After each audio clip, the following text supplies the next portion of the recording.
Yeah.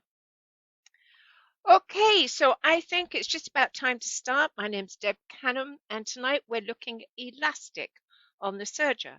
And I posted up that I was going to be doing a live on elastic. And actually, it was great to see all your questions. And I just know I'm not going to answer all of them tonight. So I'm going to do a part two, but I'm also going to post up a video this week that will help some of you. So let's just have a look at the questions that we had. People were interested in doing casings. Always, always easy on the serger. And I'm going to post a video up on that in a couple of days on how to do um, casing in the round. I've already done it. I'm just fighting with my computer at the moment. Then the next thing was just a lot of you were interested in using your elastic foot and doing curved seams. So in particular, I think people were looking at underwear and swimsuits. That was the big question. And that's actually the one I tackled today because, I think it does give people problems and I get it. It gives me problems too. But I think I've come across or developed the best system for it. So that's really what I'm going to talk about today. But I just do want to talk about elastic because elastic in itself can give us problems. If you get I think it's called braided, it's the very ridged elastic. When you stitch with that, quite often you'll get skip stitches, and it's just the shape of that elastic. Now, if that's the only elastic you've got, I recommend you use a ballpoint needle. That will certainly help. But I try only to use knit elastic for two reasons, really. One, it stitches really well, and two, it's more comfy. So that's a consideration. But there's all sorts of different elastics. There's lingerie elastic. Lingerie elastic I treat differently. It has generally a decorative picot edge on one side. So can you see the picot edge on it? And it is knit elastic. It's very soft, used on underwear a lot. And I tend to use a flat lock stitch to do that. So we'll do that another night. Swimwear elastic. And I have got printed notes for you, but I'm struggling with my computer, but I will get them up after the live. I've got some run out of memory on my computer, I think. So this is swimwear elastic. It's not made of rubber, so it won't dye so quickly. It's also resistant to chlorine, suntan oil, all that kind of thing. And it's not quite as stretchy as regular elastic when you take it off the bolt.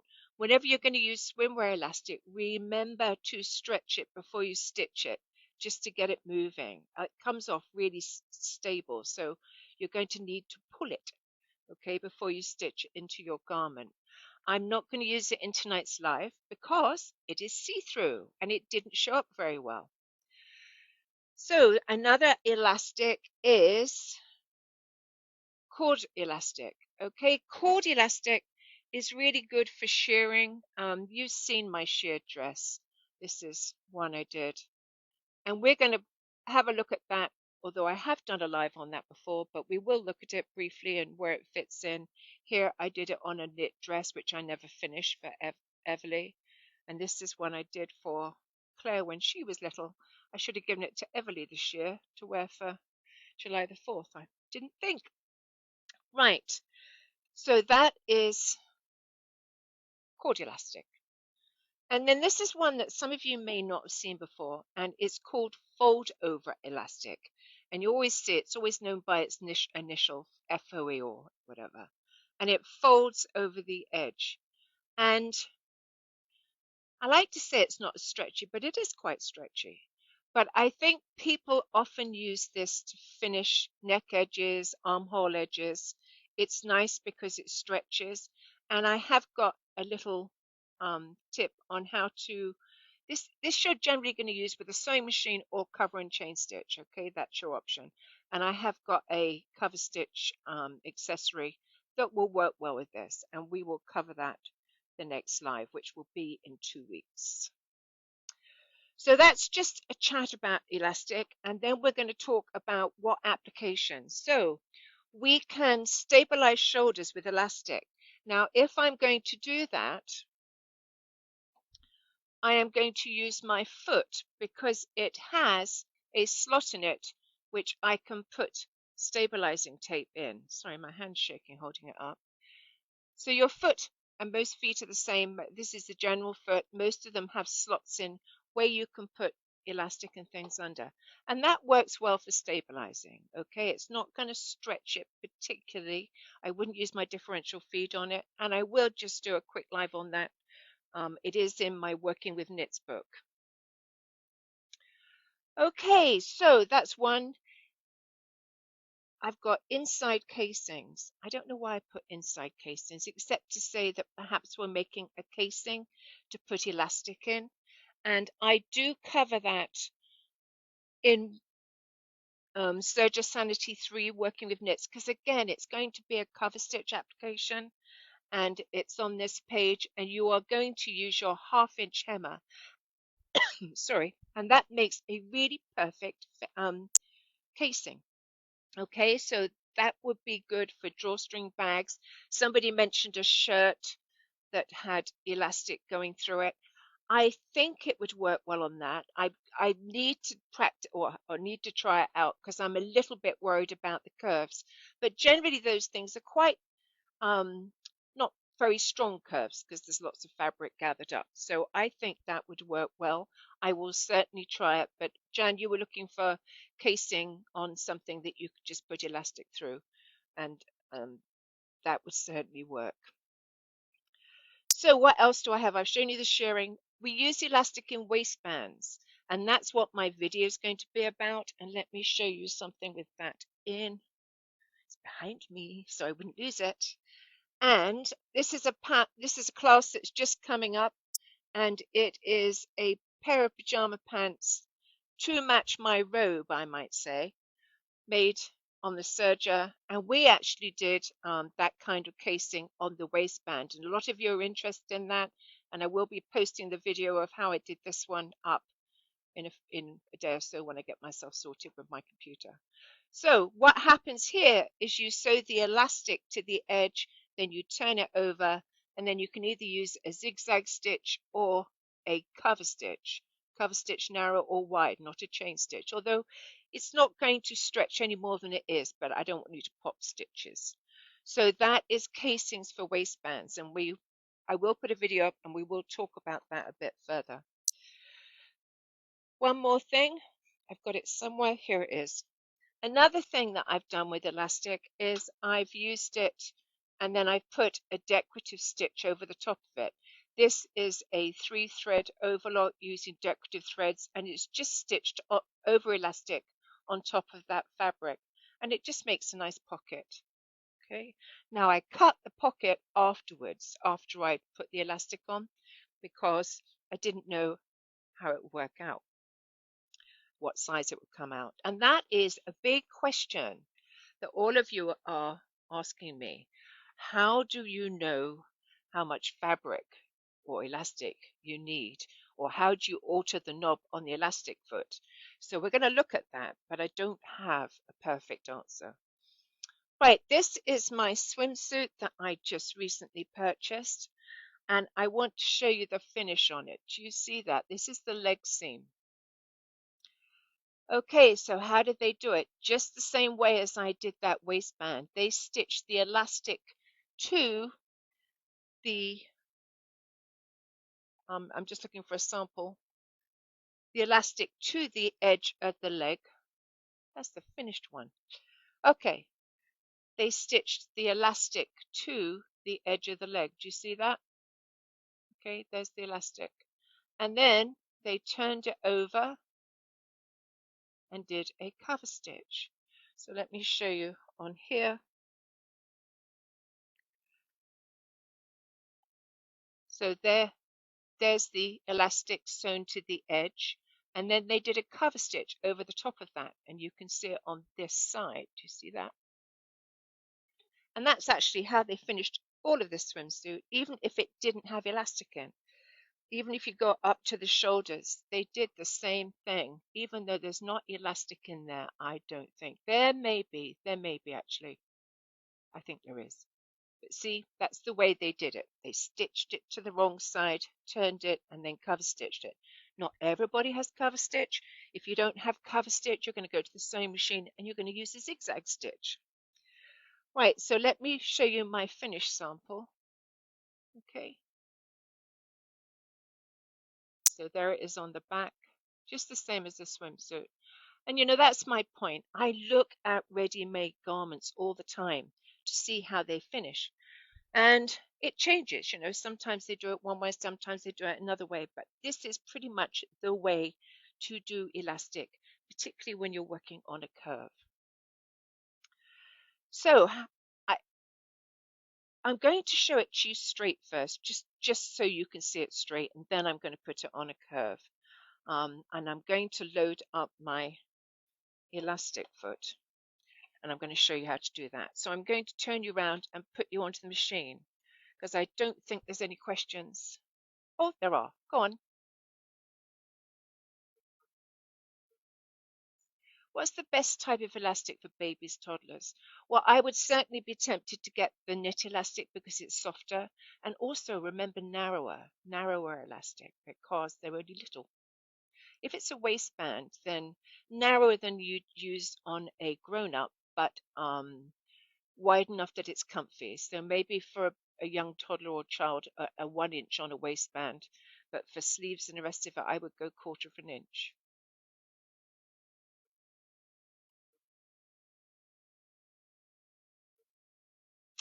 Yeah, somebody said, if you buy good quality knit, do you need to stitch elastic into shoulder seams?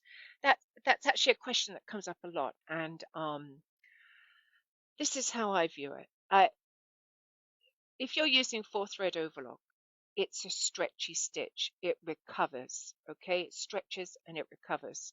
So no, if I'm using a t-shirt fabric or whatever, I never stabilize my shoulders. If I'm using a very lacy knit or something like that, I would consider, or something terribly heavy, which isn't my favorite choice of knit because you know how I feel about really drapey knits, they kind of fall off. Um, but no, I don't stabilize a regular knit because I'm using 4-thread overlock. Now, if I was using a sewing machine, I would stabilize it because it doesn't have the recovery stitch. Okay, but it's definitely a personal thing. I think you always see it in patterns. I think that's because they always assume you're going to be using a sewing machine. So Joanne says, in regard to the swimsuit, does using so many stitches, attaching them, turning them, and stitching again, compromise the elasticity? Well, remember on the serger, both those stitches do stretch. Um, does it? No, it's still got good stretch in there. So I don't think it does. But I will say this, that I choose to use a narrow stitch, okay, so that there is slightly less thread on the seam. But no, I don't think it does. Remember, cover stitch, I'm not using chain stitch, I'm using cover stitch narrow, and 3-thread overlock both stretch. So I think you're okay for that. I would certainly check it on your garment, but I think you're pretty good for that. When you do the zigzag on the sewing machine, yeah, not quite so hot maybe, but hey, it's going to work. So there's that. Right, so what I'm going to do is I'm going to show you how I put the elastic in.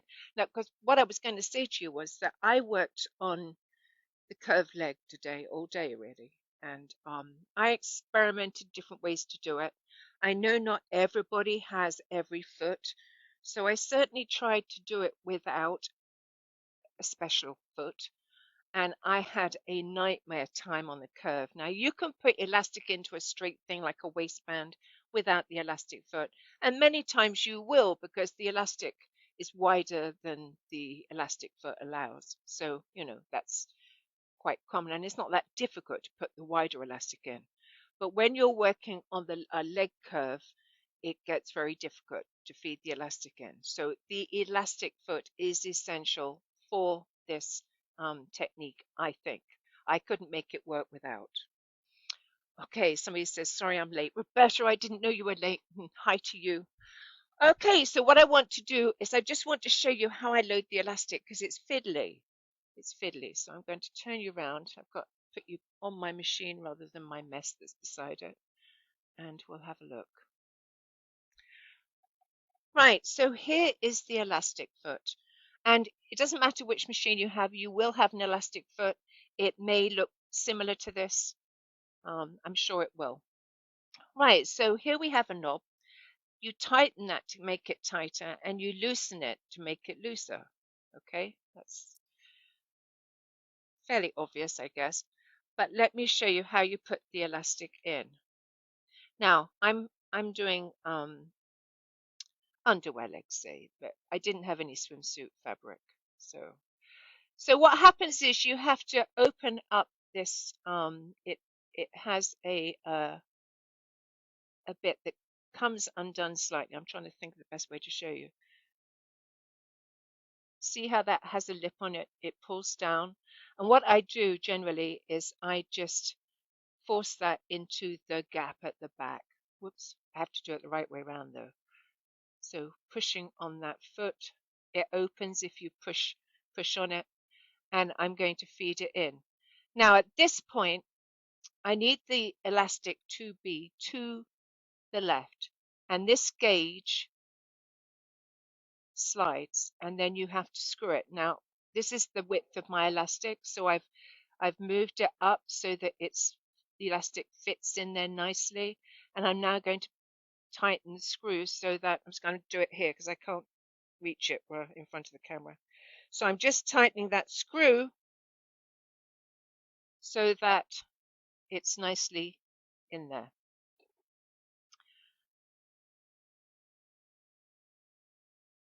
Do you know, I've done that the wrong way around. I knew I'd done it the wrong way around before I did it.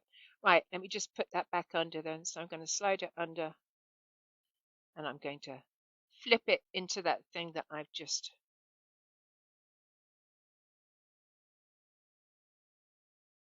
I'm going to have to undo that screw or do it differently, and it's easier to do it this way. So I'm just going to undo it, slide it back.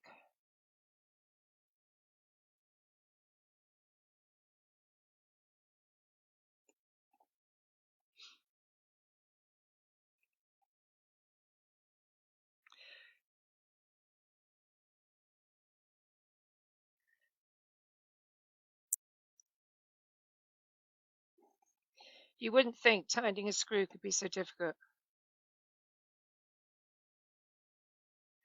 Right, so I've tightened my screw and my elastic is feeding in because this is the front of the foot. And what I want to do is have some elastic at the back. It's really important to have some elastic at the back.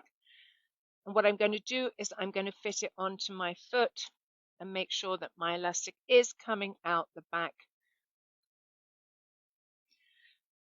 where it should be. And what I've got set up for here is 3-thread overlock narrow. And the reason for that is that I'm going to be eventually working on a curve, and I think it's a better stitch for going around a curve. It's narrower, it's got to be easier.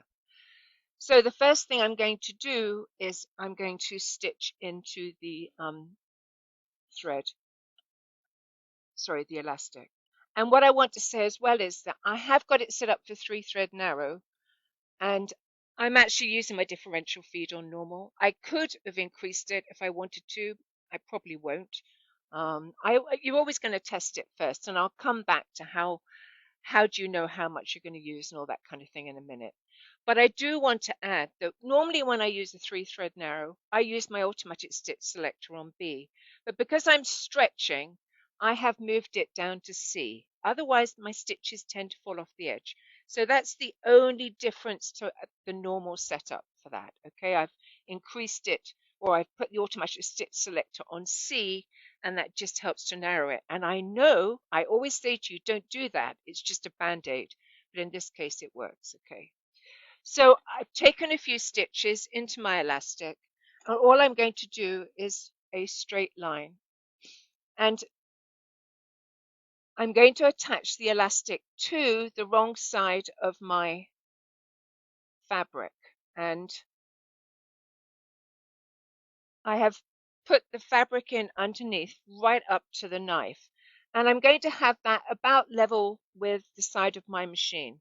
And the reason for that is it's always better to cut off a little bit on the narrow elastics, because you always need to be able to see that fabric to make sure that your elastic is attaching to it. Otherwise, you may miss the fabric, especially on a curve, but we're doing straight first. So what I'm going to do is I'm going to start stitching. I've already taken a few stitches in my elastic, and I'm going to put my hand behind the machine, and I'm just going to pull on that elastic a bit, and that just helps. Okay, now I have to watch the front, so I've actually got my finger resting on the front, and the foot is doing the stretching for me. Now you absolutely can stretch the elastic, but not so much using this foot. Okay, and we'll cover that next week. And as I said to you, the reason I'm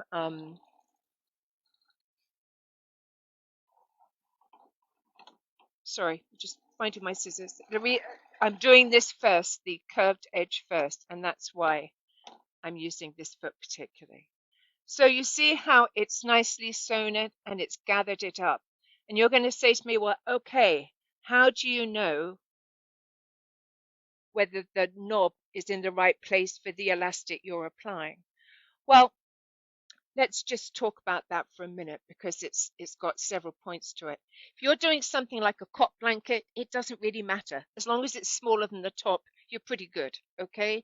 So for a lot of things, it doesn't matter. But for some things, say I'm doing the leg of a swimming costume and it needs to fit around my leg. The elastic needs to fit around my leg, and my leg's 20 inches, say. How am I going to know that it's going to use 20 inches?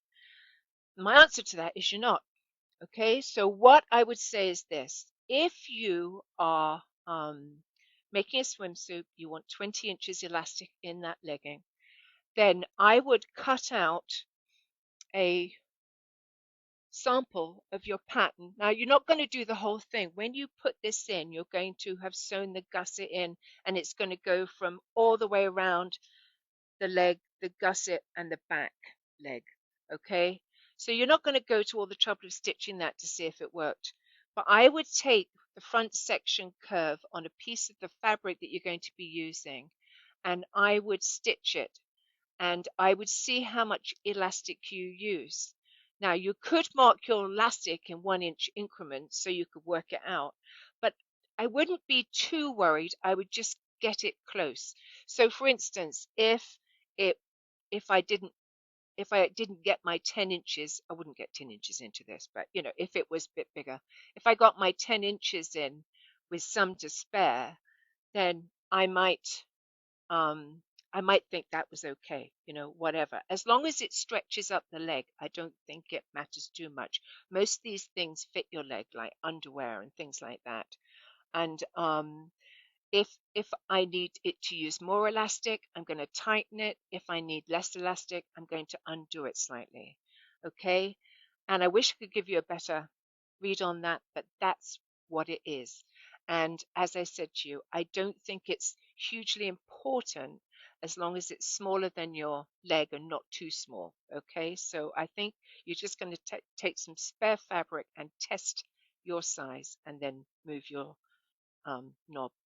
Now, there are times when you have to sew an exact amount into a straight thing, and that's fine. We can still do that. But when we're working on a curved leg, we really need this elastic foot. Okay, so I'm going to get on and I am going to sew my elastic into my leg. No, I don't have the differential on C. I have the automatic stitch selector on C.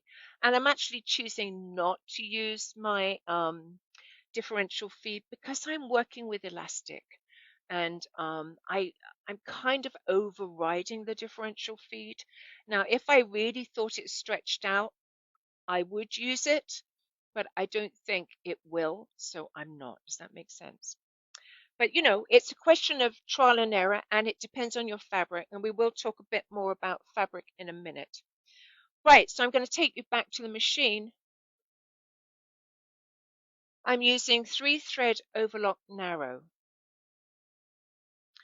Right, so I have my elastic in, and it's like I said to you, I really want to make sure that I have some elastic sticking out the back because that is going to help me. And I'm going to come around this curve this time. Okay, I'm attaching it to the wrong side. I'm going to lift my foot, raise my needle, so I can put my fabric right up to the knife. And I'm going to keep it pretty much level with the edge of the machine. Okay, so let's see how we go. And it could be at the beginning is when you just need to encourage it along. But I'm going to just stitch. And if I'm worried about it at the back, I'm just going to hold it at the back. And if my arm's not going to look long enough, I'll stop and re-grip it again, okay? And I'm just sewing around the curve. And I'm keeping the fabric level with the edge of the machine. Now, if I miss the fabric, it's not going to secure to, sorry, if the edge of the fabric gets lost under my elastic, it's not going to attach. So I'm keeping a careful eye on that. I can always lift my foot and readjust if I need to. And at this point, it's all behaving pretty well. So I can concentrate on the front, coming around that tight curve. And when I get to the end, what I want to do is still have some elastic left. It just makes it easier.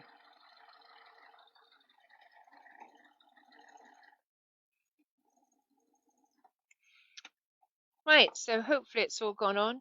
And somebody said they had tension problems. I will say this, if you have it too tight, and you can see it's pretty gathered up, if you have it too tight, you will get missed stitches. It's just the way of it. It's hard for the machine to gather and sew the elastic if you've got too many gathers. So bear that in mind if you're having problems. So at this point, what I need to do is fold it over and cover stitch it.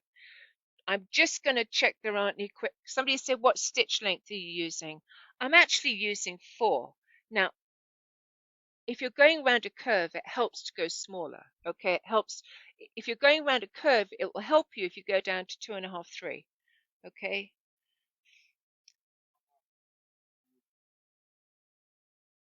Somebody said, do I use the same technique on spandex? Yes, absolutely. Right, so what I'm going to do now is, somebody set him off on spandex. Oh, right, I'm just going to move my machines and get my Euphoria in so that I can stitch on that. I need a bigger table, Richard. He says we need a bigger house. We're trying to downsize. We just can't find a big enough house to move to. Right. So what I'm going to do is I am going to show you how I do the next bit. Now, where's the bit I just did? It's amazing how I can lose something. Right. That's not it because it had extra elastic on it. Well, I've completely lost it, but it doesn't matter because you know me, I have spare. Right, this is one I did earlier, and I actually thought it was a bit too gathered up. So just to show you, here it is, I think. Right, so what I'm going to do is I'm going to fold over this section, and I'm going to use a narrow cover stitch, and it would have helped if I'd had elastic at the end there, but I've lost that piece in the short time that I had it. So what I'm going to do is I'm just going to look at the notches on my cover stitch foot. I've got the 1 and 2 needle, so I need to have my elastic or this foot right over the elastic where it's folded. Okay, so let me just do that. I'm gonna lift my foot. Whoops, foot just fell off. That was good. Right. So I'm going to put it under there. Got to raise my needles to do that because they're in the way. Right. Put my foot down. I'm going to put my needles down. And then that That's the other thing I wanted to mention too. If you're going to stretch elastic out or stretch something out, make sure when you first stretch it that you have the needles fully down in the machine, because if you just have the tips, you may be at risk of breaking your needle. So what I'm going to do is I'm going to sew watching those two notches on the front of my foot, okay, and keeping them on the elastic.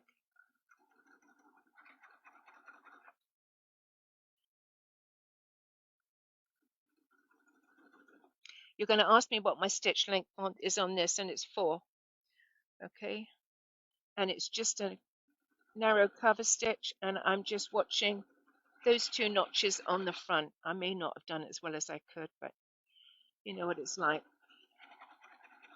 And then I'm going to come off. Oh, I did do it right. Right, hang on a sec, let me just. So there you are, there is the front and there is the back. I used a grey on the back so you could see it, but I think it looked prettier when I used the white one back here, which I did earlier. Okay. So do I have any questions on that? Only I know. Oh, Richard says yes, I have questions. Elastic thread cord, yes, I have. That's what I used for the smocking. It's just about all I used it for. I can't think of anything else. The I used the elastic foot to sew the elastic with using serger stitches, and then I used the Euphoria with the regular foot to sew on top of the casing to make it look like casing. You know, it's not really casing, because casing you put elastic in, don't you? This is sewn in, so it's kind of folded over. Okay, but it did go nicely around the curve. And now somebody said, and it's a good point, when they sew a swimsuit, and because you need to sew it with the side seams open, okay, to do that method, you can't sew in the round using the elastic foot, and that is something we're probably going to cover next time, because not you can't always use the elastic foot, but if you sew in the round, you don't have that situation where you have to join two ends of elastic, which can be quite thick, okay? But if you're sewing a curved leg, you're going to have to find a way to make it work, because I think this is still the best way to sew a leg. But for some things, you know, you I forgot what I was going to say now. You can overlap the elastic, not sew it into a seam. So, any other questions, Richard? Now, don't forget, if you don't have cover stitch, you can use a zigzag stitch to do that.